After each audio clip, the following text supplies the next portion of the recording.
Hoi. Hoi.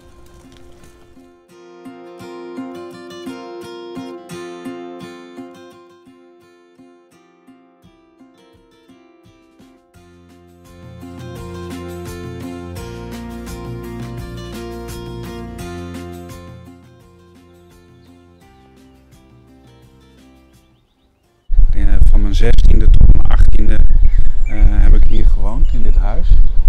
En hier speelden we altijd. Een paar jaar geleden was ik bezig met een documentaire over een klein dorp. Het was ongeveer zo groot als Veenwoudsterwal.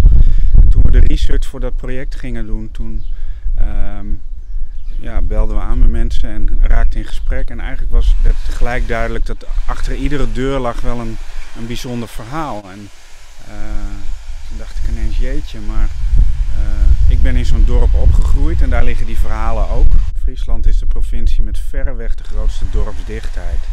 Dus als je op zoek gaat naar wat de Friese identiteit is, wat Friesland nu maakt tot de provincie die ze is, wat nu eigenlijk Minskip is, dan moet je in het dorp zijn. Hoi. Ja, wat is het voor vak? Er je van alles, van jonge gezin tot geen 80 plus is. Dus het variatie, maar daardoor maakt het echt wel leven. Ja, ik vond het een heel leuk plan eigenlijk. Misschien ook omdat ik shoot ken, dus ook daar het vertrouwen wat in had dat het echt leuk werd. En ik denk dat het heel veel verschillende verhalen krijgt. Ja.